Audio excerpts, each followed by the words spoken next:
Hello, and welcome again to the Golden Hour with Helen.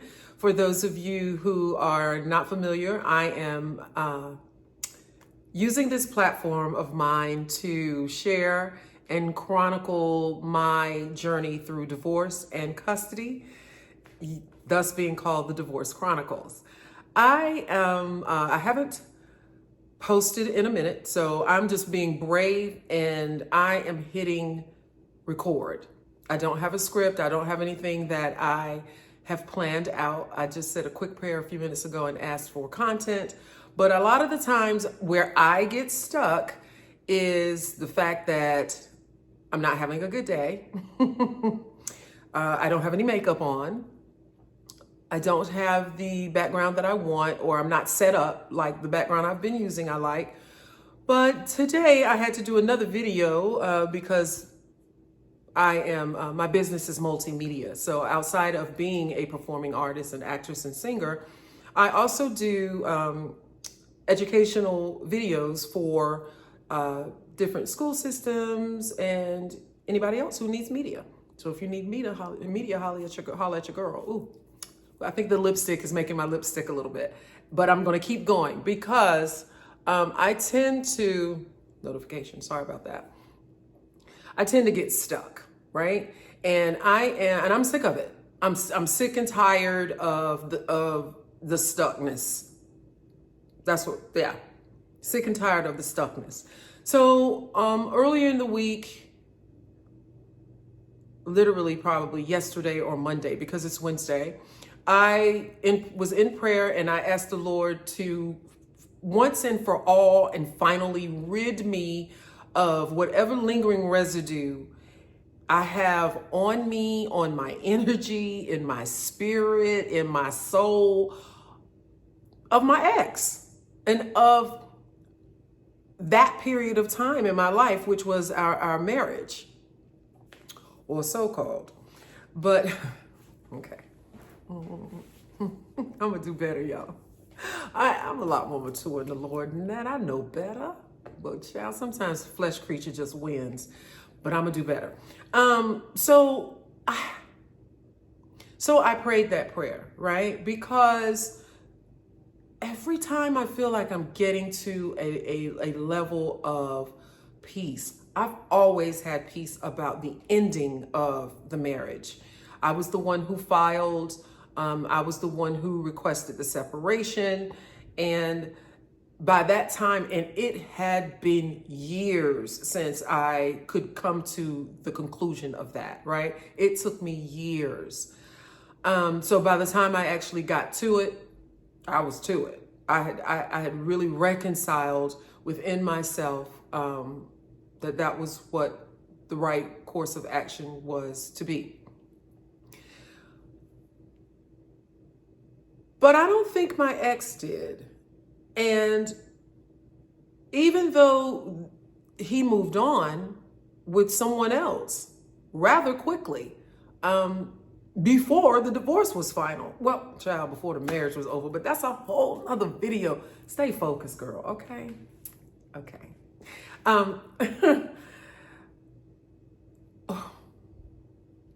This is what I learned.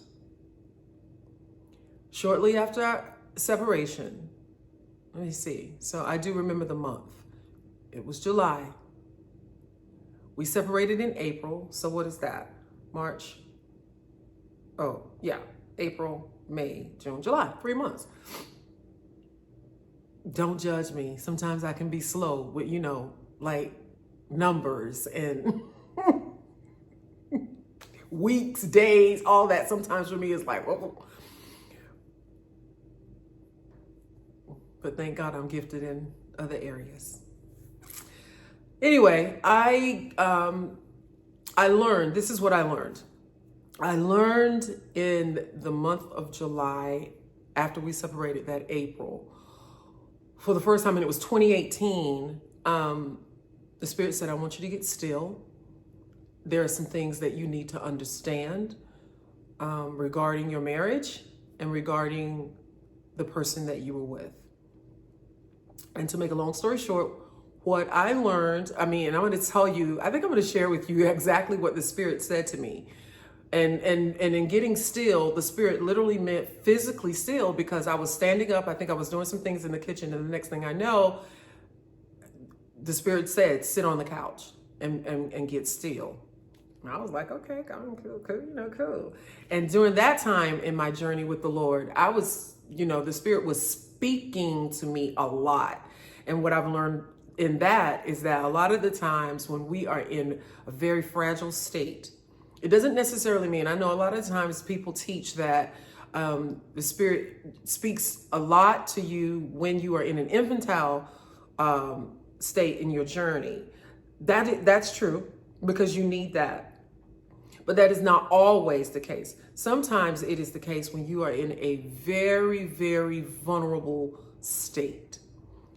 And of course, I was in a very vulnerable state, having just separated after 12 years of marriage.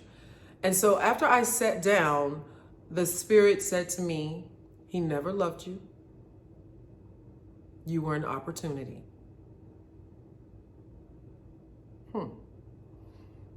And I said, well, okay. And it was not as it wasn't as devastating as you would think it would be. It hurt, but it wasn't as devastating, because I think I already kind of knew that just from the way I was being treated. And so then I was directed to go on YouTube, and which was a thing for me, especially then. It might not seem that way because I'm using the platform now, but I was not on YouTube like that back in 2018, nor was it anywhere near what it is now in terms of popularity. So, it was there, but it wasn't like it is now. And so I went on YouTube, and the first video that came onto my timeline was about narcissistic abuse. And I knew vocabulary-wise what a narcissist was, but I did not have any experiential knowledge whatsoever regarding narcissistic abuse. But I think I'm jumping ahead, because actually the first video, which the narcissist video was attached to it, the first video, the thumbnail, I was trying to look for the word, on the thumbnail on the video said gaslighting. And this, of course, the Spirit either said or just moved me to tap on that. I had never heard the word ever before in life. So I didn't even have like a vocabulary knowledge of the word gaslight. But I watched the video. Very cute white sister, seemed very, very knowledgeable. I believe she was a clinical psychologist, so I was comfortable with taking in her knowledge and what she was saying. And she just, kind of explained this term and the behavior that followed gaslighting and what it felt like to be on the other side of gaslighting. And I watched the video, and the Spirit said to me, this is what you've been under for the past 12 years. That was devastating. That was devastating because I'd always been so very proud of being a good decision maker. I was not the smartest in my clan growing up. My older brother was brilliant. He didn't have to do homework, or he never brought home a bunch of books and made straight A's. My older sister, brilliant. It just did not come difficult for them. It didn't come hard. It was hard for me. I was an artist from birth, and I thought like an artist. I acted like an artist, and things interest me of artistry, not typical, not typical studies. And not just that, because I later learned after, 2 master's degrees later, is that I was of a very high intellectual level. I had learning disabilities, and of course they were undiagnosed because of course I'm Generation X, and of course there was a level of neglect. My mother hates when I say that, but it's so true. We were, the original latchkey kids, and it wasn't we weren't neglected because they wanted to be neglectful. We were neglected because it was still the industrial era. They had to work.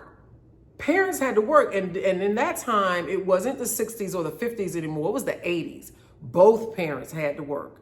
And so they threw a key around your neck and told you not to talk to strangers, get your behind in that house after you get off the school bus, do your chores, and do your homework. And that's what we did. And while for, my two older siblings, that was easy, it was not easy for me because my learning disability impacted my reading comprehension and a number of other things. And of course, I had some ADHD that nobody knew nothing about back in the 80s. So focus was an issue because as soon as something other than what I was doing interested me, my focus was pulled. So I got through it. Thank God it was a miracle. Don't know how that happened, but I also had other issues, and I had a secret growing up, and that was I was sexually abused, and that made me ripe for the picking for my narcissistic ex-husband. And so I had to learn what narcissistic abuse was. And I have now learned that this is why it is seeming to take me so long to get rid of the residue, to get rid of the energy, to get rid of, and just being really frustrated with feeling like I take 5 steps forward in my healing journey and then 25 steps back. This is why. And so, like I told you earlier in the video, I had no idea what I was going to be talking about today.